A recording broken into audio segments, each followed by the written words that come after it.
I'm honoured in being permitted to welcome your majesty.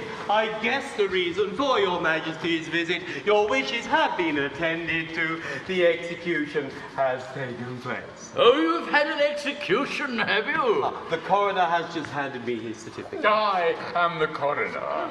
And this is the certificate of his death. At Pitti-Poo, in the presence of the Lord Chancellor, the Lord Chief Justice, the Attorney General, the Secretary of State for the Home Department, the Lord Bishop, They were all present, Your Majesty. I counted them myself. Oh, very good house. I wish I'd been in time for the performance. Oh, a tough fellow he was, too. A man of gigantic strength. His struggles were terrific. It was a really remarkable scene. Describe it.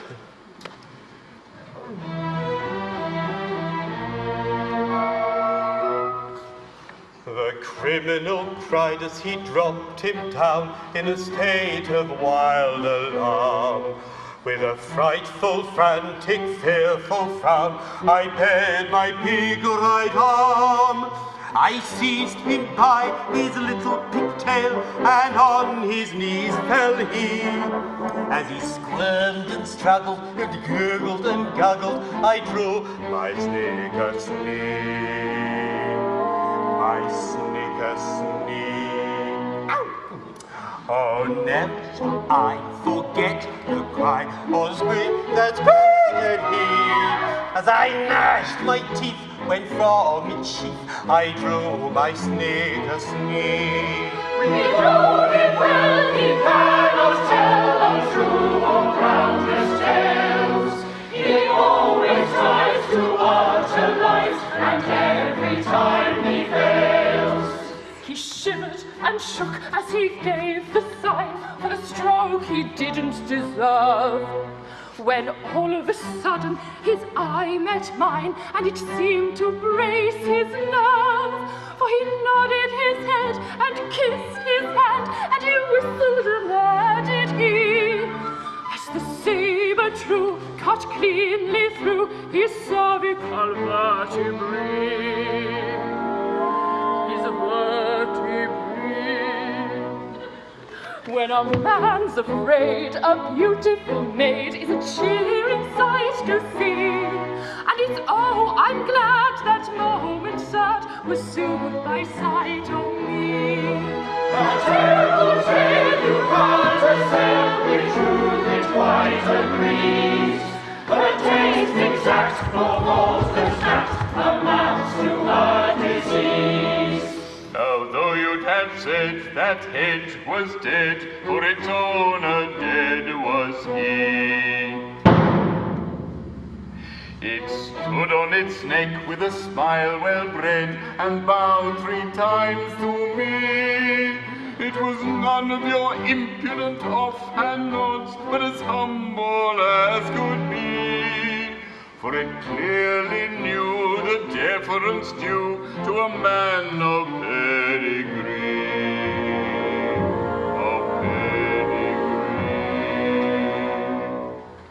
And it's oh, I vow, this deathly bow was a touching sight to see.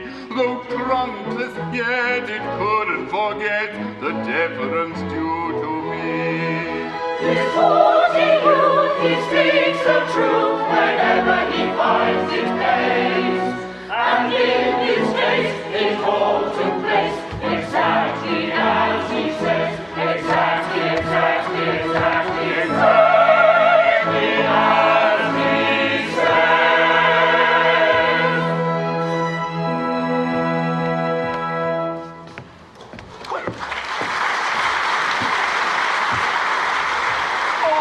All of this is very interesting, and I wish I could have seen it, but, well, we came about a completely different matter. A year ago, my son, the heir to the throne of Japan, bolted from our imperial court. Indeed, had he any reason to be dissatisfied with his position? None whatever. On the contrary, I was going to marry him, yet he fled. I am surprised that he should have fled from one so lovely. That's not true. No. You hold that I am not beautiful because my face is plain. But you know nothing. You are still unenlightened. Learn then that it is not in the face alone that beauty is to be sought. My face is unattractive. It is. But I have a left shoulder blade that is a miracle of loveliness. People come miles to see it. My right elbow has a fascination that few can resist. Allow me. It is on view Tuesdays and Fridays on presentation of visiting card. As for my circulation, it is the largest in the world. And yet he fled. And is now masquerading in this town, disguised as a second trombone.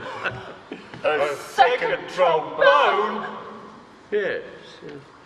Would it be troubling you too much if I asked you to produce him? He goes by the name of Nanki-Poo. Oh, that would be easy. That is to say, it's rather difficult. In point of fact, he's gone abroad. Gone abroad? His address? Buxton.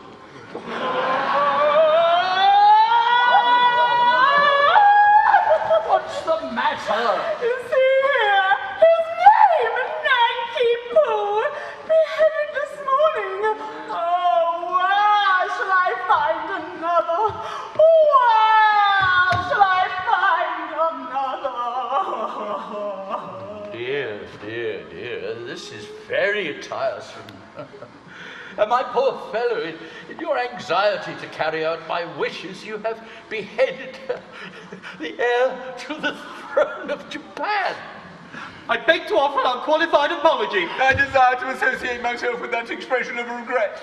We really hadn't the least notion. Of course you didn't. How could you? Oh, come, good sir. Don't distress yourself. It was no fault of yours. If a man of exalted rank chooses to disguise himself as a second trombone, he must take the consequences. It really distresses me to see you carry on so. I don't doubt that he thoroughly deserved all he got. We're infinitely obliged to your majesty. Much obliged, Your Majesty. Very much obliged, Your Majesty. Obliged? Oh, don't mention it. How could you possibly tell? Well, no, we couldn't tell who the gentleman really was. It wasn't written on his forehead, you know. It could have been on his pocket handkerchief, but Japanese don't use pocket handkerchiefs.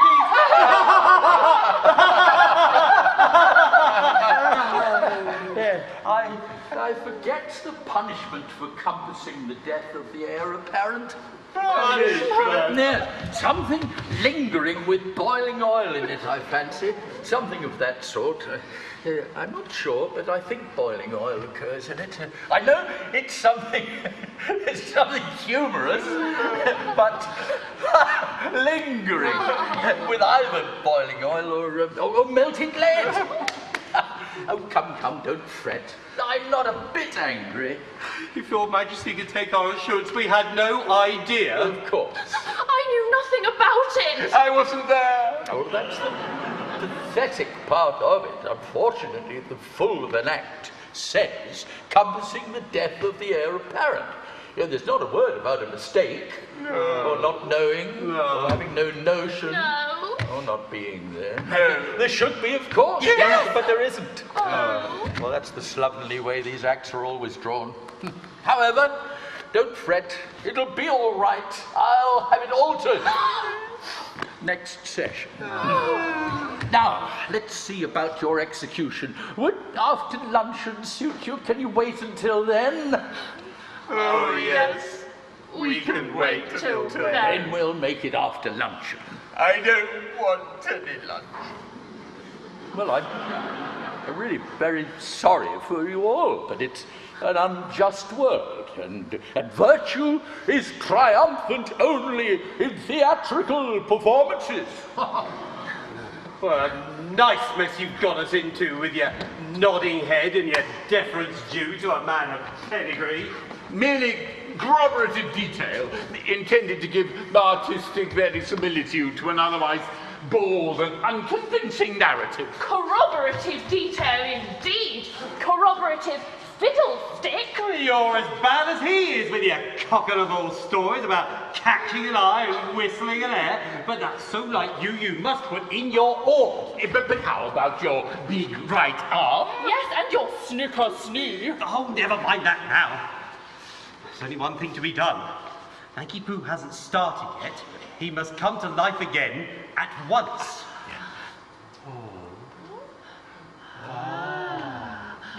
Oh. Here he is. Here, Nanki-Poo. I've good news. You're reprieved. It doesn't matter now. I'm a dead man and I'm off on my honeymoon.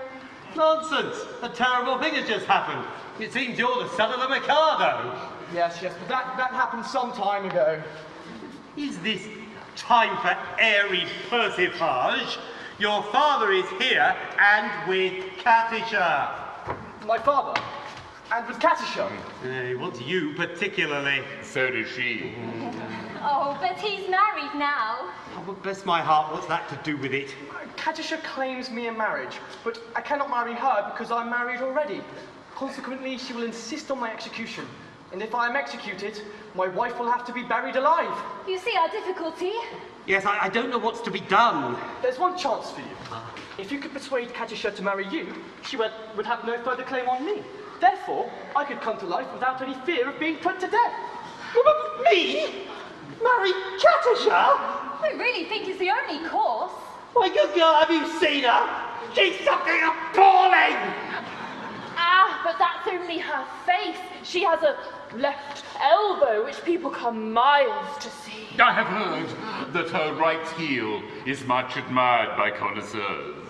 My good sir, I decline to pin my heart on any lady's right heel.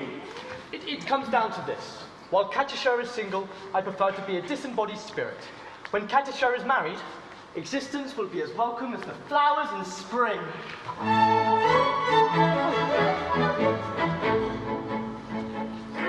The flowers that bloom in the spring, tra-la, with promise of merry sunshine.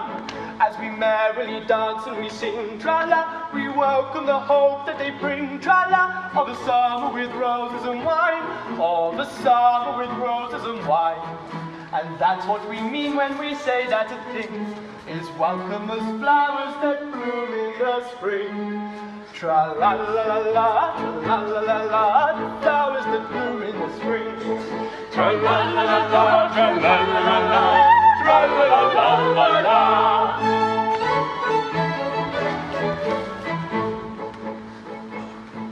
The flowers that bloom in the spring, tra-la, have nothing to do with the case. I've got to take under my wing, tra-la, a most unattractive old thing, tra-la, with a caricature of a face, with a caricature of a face. And that's what I mean when I say or I sing, oh bother the flowers that bloom in the spring, tra-la-la-la-la, tra-la-la-la-la, oh bother the flowers of spring. Tra-la-la-la, tra-la-la-la-la, tra-la-la-la-la-la.